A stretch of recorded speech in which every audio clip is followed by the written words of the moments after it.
জ্যাঠামশাই, কি শোনা, এত সকালে কই বাইরে যাইতেছো? একটু কাম আছে জ্যাঠামশাই। শোনা, সকালবেলা বেরোবার আগে দুমুঠো খেয়ে কিন্তু বেরোবে। আমি তোমাকে অনেকবার বলেছি একদম খালি পেটে বেরোবে না আজকে। আইজ হইব না জ্যাঠাইমা, সময় নাই। সময় নাই মানে? তুমি যাও কই এখন? ওর তো সেই বেলা 2টা। না জ্যাঠামশাই, আমি কোর্টে লিগা যাই না, অন্য একটু কাম আছে। না খাইয়া সোহেল খানের কি হাল করছো শোনা? কথা তো শুনো না কোনো। জ্যাঠামশাই, কইতেছিলাম আপনার লগে আমার অন্য একখান কথা ছিল। কি কথা শোনা? আমগো লইয়ে নতুন কিছু কইলেন নাকি? না, তার লগে আমার তো আলাদা আলাদা কইরা কোনো কথাই হয় নাই। তাইলে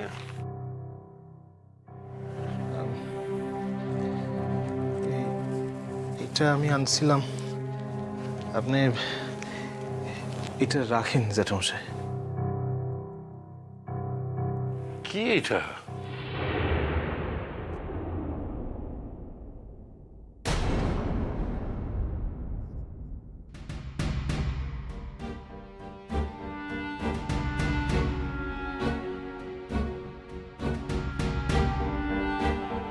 এত টাকা তুমি কই পাইলে সোনা?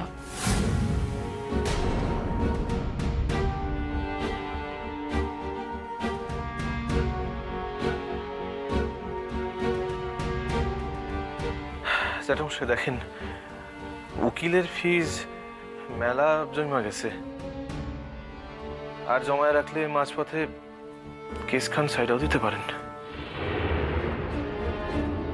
এখানে কত টাকা আছে শোনা? 50,000।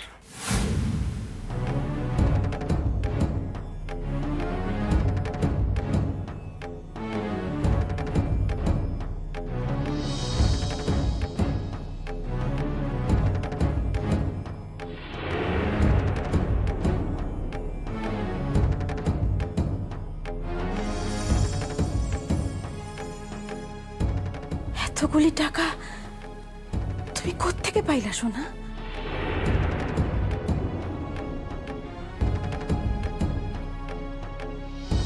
কথা কও সোনা।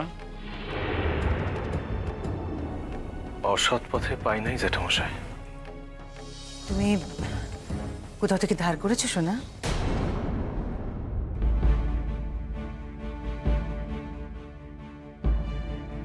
না। তাইলে এতগুলি টাকা তোমারে কে দিল শোনা? কইলাম তো মা, পাইছি।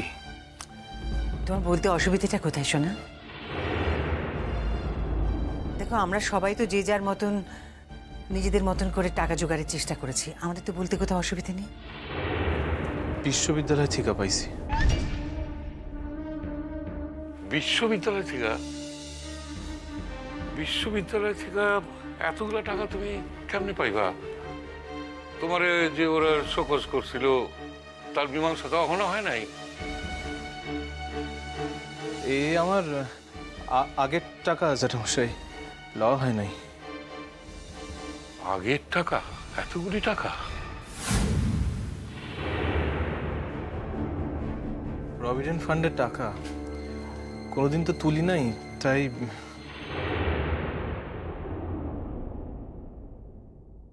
পিসেমশাই,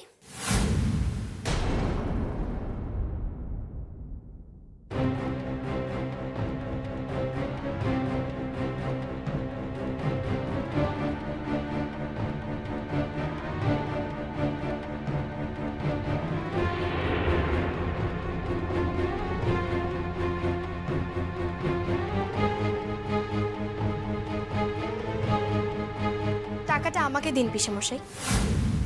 কি? শুনতে পেলেন না কো? টাকাটা আমাকে দিন। একটা খুনি মেয়েকে বাঁচানোর জন্য আমি তো আর আমার স্বামীকে সর্বশান্ত হতে দিতে পারি না, তাই না? আপনারা আপনারা কেউ তার ভালো না চাইতে পারেন, কিন্তু স্ত্রী হিসাবে আমাকে তো অন্তত ওনার দিকটা দেখতে হবে। তিনি খেপে গেছেন বলে তো সঙ্গে সঙ্গে আর আমিও খেপে যাইনি পিসেমশাই। দিন দিন, টাকাটা আমাকে দিন। না,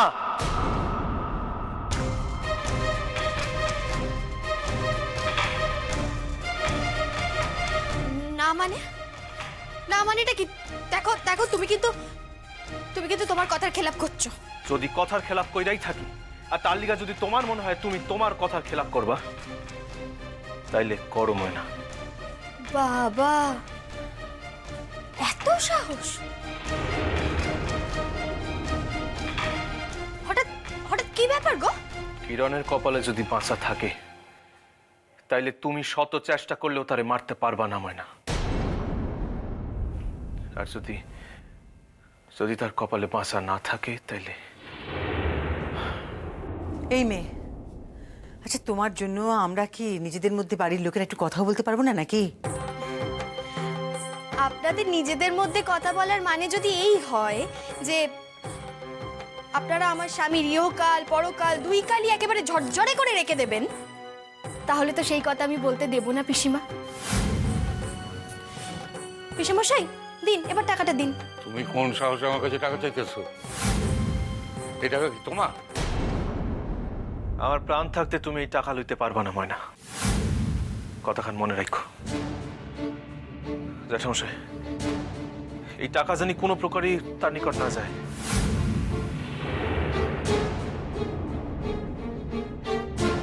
এই টাকা কিরণের মামলা খরচ চলবো না, হ্যাঁ। আচ্ছা তোমার তো গায়ে কেন জ্বালা ধরছে আমাকে বলতে পারো? জ্বালা ধরবো না? জীবনে কি কোনোদিন দুই হাত উপর করতে জানছে? শুধাই দুই হাত পাইতে আর লইতে জানছে। হ্যাঁ মা, তাই। তবে যা নিচ্ছি নিজের অধিকারে নিচ্ছি, স্ত্রীর অধিকারে। আপনাদের ছেলে সবকিছুর ওপর একমাত্র আমার অধিকার, তার একমাত্র অধিকারী আমি। কথা বাড়াইয়া লাভ নাই ময়না, এই টাকা তুমি মাথা খুইটা বইরা গেলেও পাইবা না। জ্যাঠামশাই, এই টাকাগুলি আপনি নিকট রাখেন, বাক্সবন্দি করে রাখেন, আর চাবি নিজের নিকট রাখেন। চাবি সাবধান। তুমি কিন্তু বুঝতে পারছো না গো যে এর পরিণাম কি হতে পারে। তুমি যা ভাবছো তার থেকেও কিন্তু খারাপ হতে পারে এর পরিণাম। হোক, দেখা যাক কত ভয়ঙ্কর পরিণতি হইতে পারে, দেখা যাক। ভেবে বলছো তো? সম্পূর্ণ ভাইবা তবেই কইতাছি ময়না। বেশ বেশ, দেখো আবার ডবল টাকা দিয়ে আমার পায়ে ধরে সাধতে না হয়।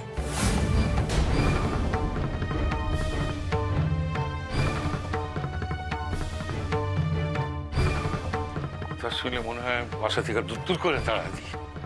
বাসার পরিবেশ খান একেবারে নষ্ট করে ছাড়া। ছোট একটা কাজ করতে দাঁড়িয়ে না থেকে শিগগির সোনাকে ভাত দে, এরপর কিন্তু না খেয়ে বেরিয়ে যাবে, তাড়াতাড়ি কর।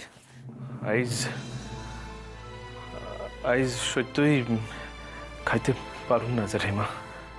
কি কই কন্ত দিদি পোলাটারে? আইজ যে ডাক্তারবাবু খালি পেটে যাইতে কইছেন, আইজ তো কি সব পরীক্ষা করবেন। ও শোনা, মা জ্যাঠাইমা যখন এত করে খুঁজেছে তখন দুটা খাওয়া যাও না। আইজ আমার খাওয়ানোর সত্যি উপায় নাই জ্যাঠামশাই, থাকলে খাইতাম। আচ্ছা আসি।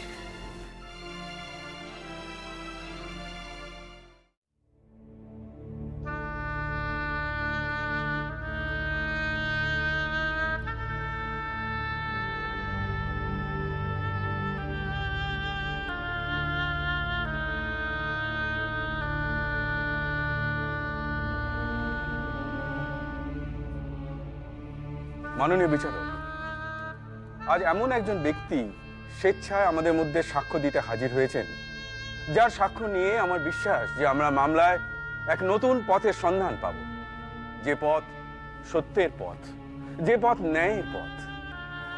আপনি অনুমতি দিলে সেই ব্যক্তিটিকে আমি আপনার সামনে হাজির করতে পারি। অনুমতি দেওয়া হলো। ধন্যবাদ।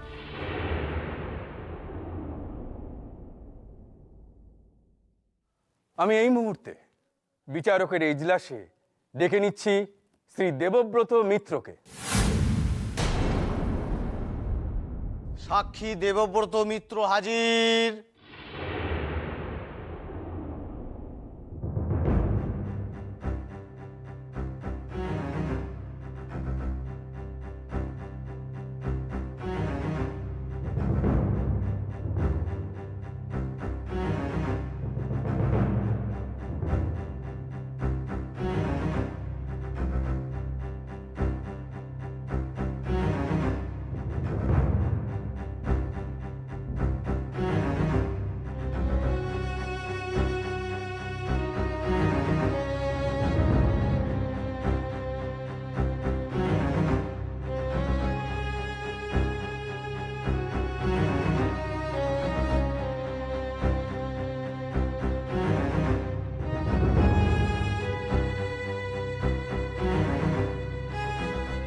গীতা ছুঁয়ে শপথ নিন, যাহা বলিব সত্য বলিব, সত্য বই মিথ্যা বলিব না।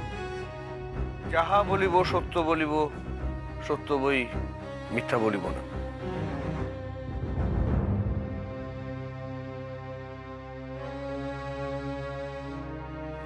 আপনার পরিচয়?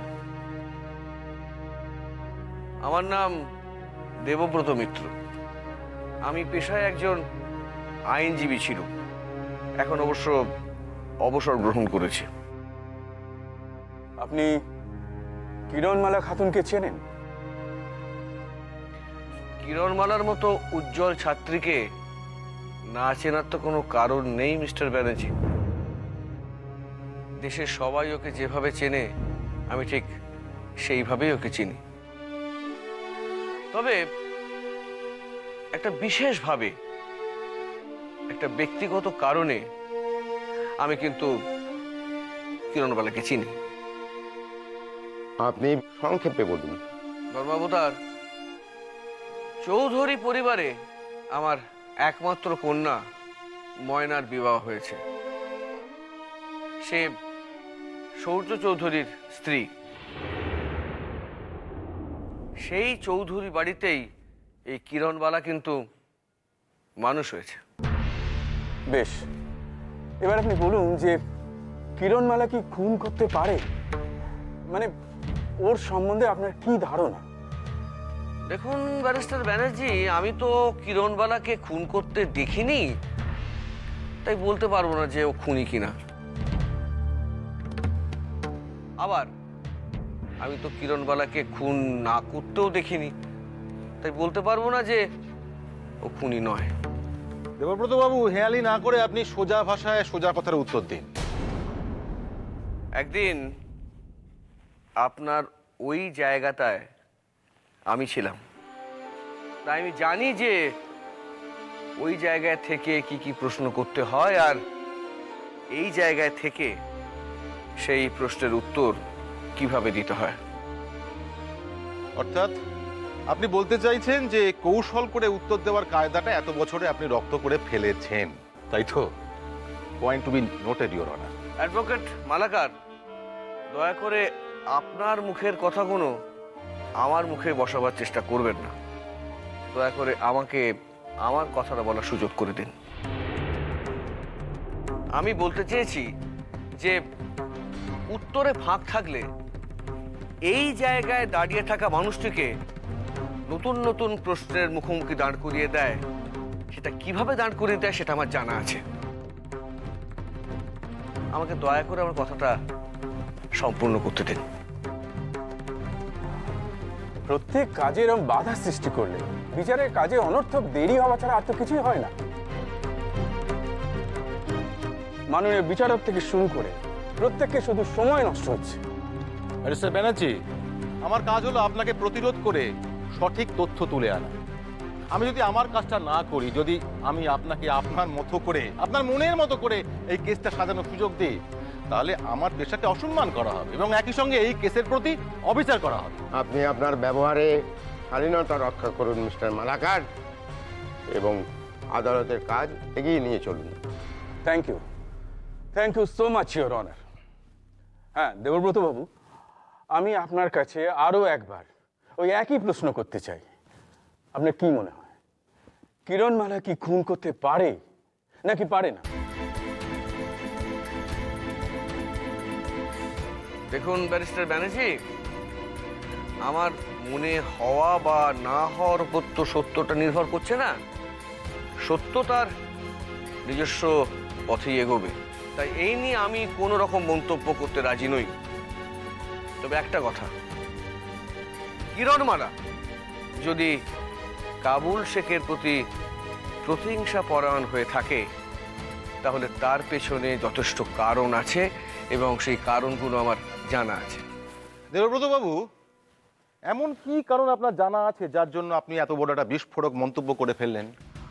আপনি থাকেন এক দেশে, কিরণমালা থাকতেন আরেক দেশে, তাহলে তাহলে ওর প্রতিহিংসা পরায়ণ হয়ে ওঠার পেছনে কি কারণ আছে?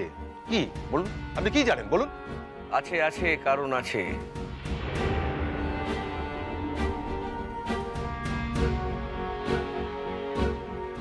দুটো কারণ আছে। এক আমার স্ত্রী, আর এক আমার মেয়ে।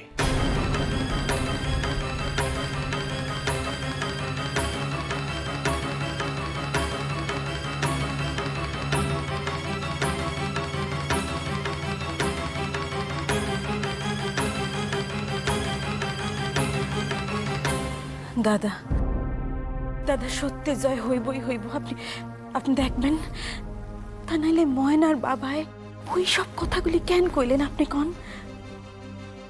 তুমি যখন এখানে আসনে লিগা আবদার করছিলে, আমি নানা অজুহাতে তোমার এখানে আসতে দিতে চাই নাই। শেষ পর্যন্ত তুমি জোর করলে, আর ব্যারিস্টার ব্যানার্জি তোমার এখানে আসতে কইলেন, তাই তুমি আজ এই জায়গায় আসতে পারছো। তবে এখন আমার মনে হতে আছে যে তোমার আশাকান সত্যি সার্থক হয়েছে। আপনি বিষয়বস্তুটাকে অযথা জটিল না করে সংক্ষেপে বলুন। মহামান্য বিচারপতি, আমার তো বয়স হচ্ছে, এই পৃথিবীর সমস্ত হিসেব নিকেশ চুকিয়ে চলে যাবার দিন তো ক্রমশ এগিয়ে আসছে। আর তাই আমি আমার এই মনের ভেতরে কোনো রকম গ্লানি, কোনো রকম অপরাধ বোধ রাখতে চাই না। আমি কোনো ব্যক্তিগত কারণকে বড় করে দেখতে চাই না। দিনের পর দিন আমার স্ত্রী আর আমার মেয়ে, এই মেয়েটির ওপর যা অন্যায় করে গেছে, তার যতটুকু আমি জানি আমি এই আদালতে পেশ করতে চাই।